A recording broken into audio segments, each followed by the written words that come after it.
In a series of videos, I will speak about research, and in this particular video, I will talk about the how to construct a title for a research and where to get, from where should we get a title for the research, and what are the descriptions and the characteristics of that research title. So first, let us see where to get a research title. Some of our junior staff, they ask about, I want a title or I want a subject to study for my thesis or for a research, something like this.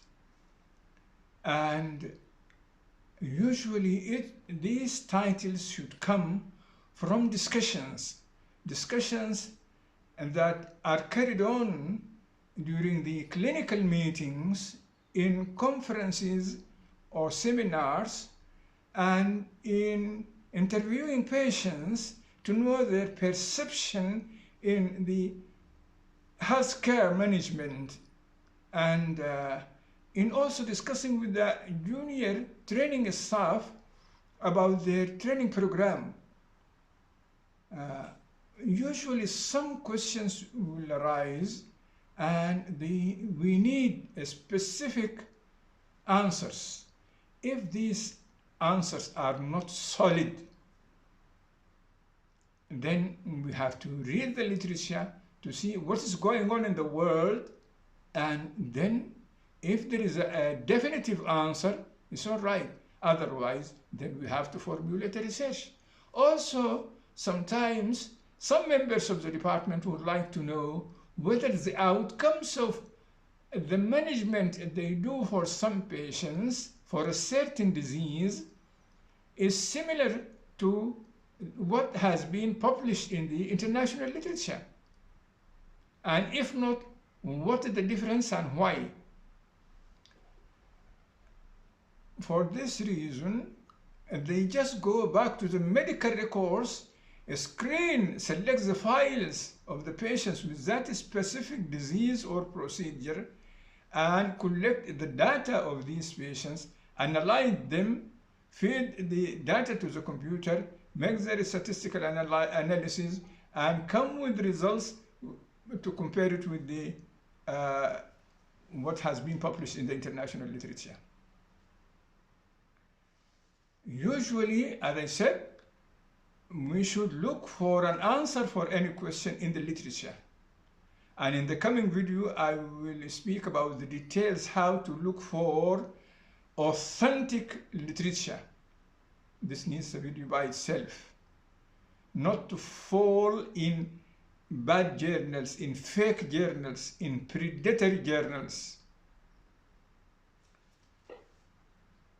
If the answer in the international literature is not conclusive, is not solid, then we have to formulate a provisional title for the research.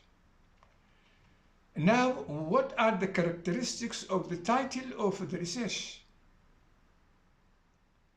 The title of the research should be concise. It should not be redundant, written in 2, 3, 4, 5 lines. No, it should be 1.5 lines.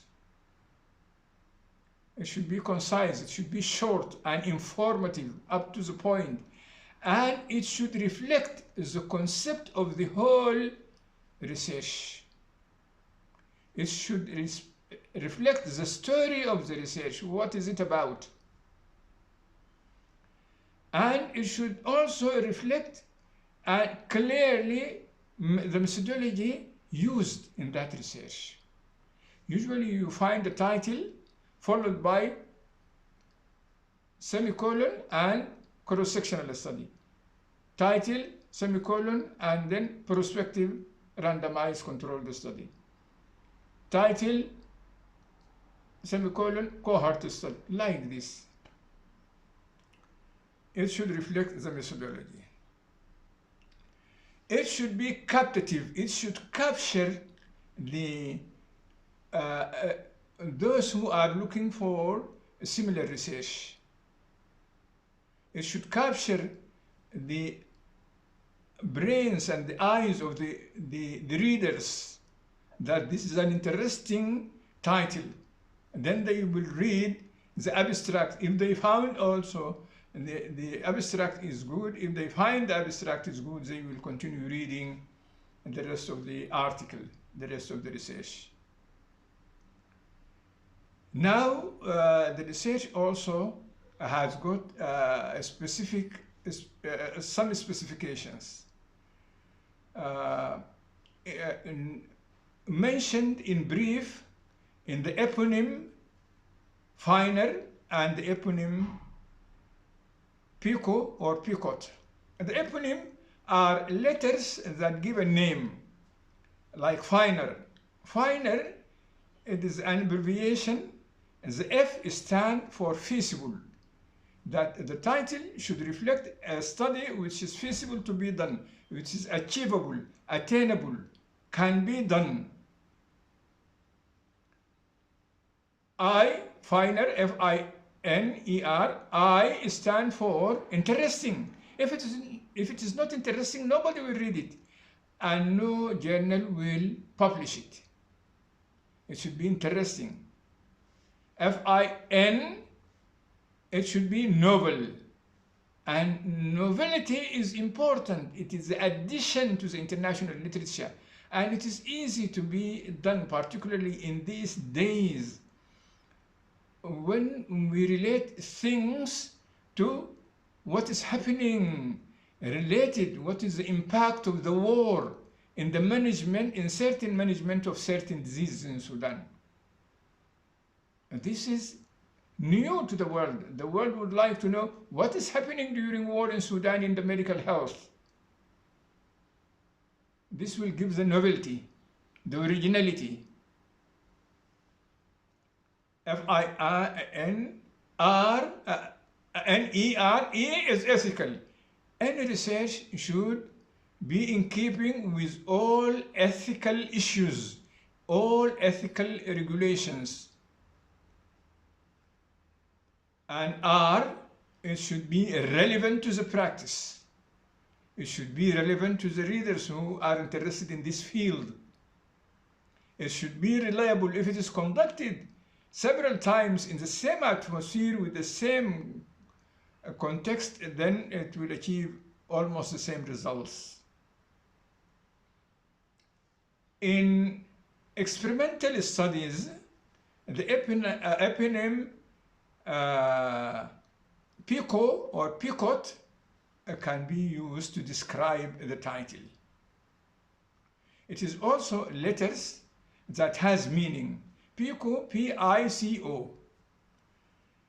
P stands for patience. And the patience in the interventional studies, in experimental studies, when you are doing the experimental studies, the interventional studies, you should mention the type of patients, what type of patients you are using, and what intervention. Pico, I is intervention, what intervention you have done. And C is the comparable group. The comparable group should be really comparable to the patients. Not in number, but it should be comparable in the age group. For example, in the general health, in the same disease, if you are treating certain disease with certain tablets, for example, or certain procedure, you choose similar groups. In one group, it is an interventional group. You mention what intervention you are going to do and what type of patients. This is group A. This is the first limb of the study. And the other limb of the study, the interventional group, the control group, you give similar treatment or similar tablets, but it does not have the same active material, does not have the same active ingredient. If you look at the tablets in the two groups, it looks similar, but one contains the effective ingredient and the other one without that ingredient. And you are doing the research to find out the effect of that ingredient, the effect of that material. Or in the outcomes, what outcomes you are looking for. So if you add T, Pcot, it is a time limit that this study has been done from the period so and so to so and so. And if we take just an example, if we say in patients undergoing cholecystectomy, does a laparoscopic cholecystectomy carries higher complication rates than open cholecystectomy? This could be semicolon, then we add cross-sectional study, or semicolon, we can add retrospective study, or semicolon, it is a cohort study, like this. In this title, we have mentioned the patients, which are those who are undergoing, who will undergo, or who has undergone laparoscopic cholecystectomy. And their control group are those who will undergo or who has undergone open cholecystectomy. And the intervention we are using is the laparoscopic cholecystectomy. And the outcome we are looking for is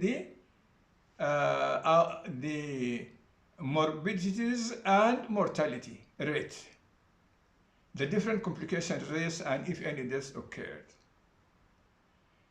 With this, I come to the end, summarizing the description of the title in research. And in the coming video, I will speak about how to search for authentic literature. Thank you very much, and bye-bye.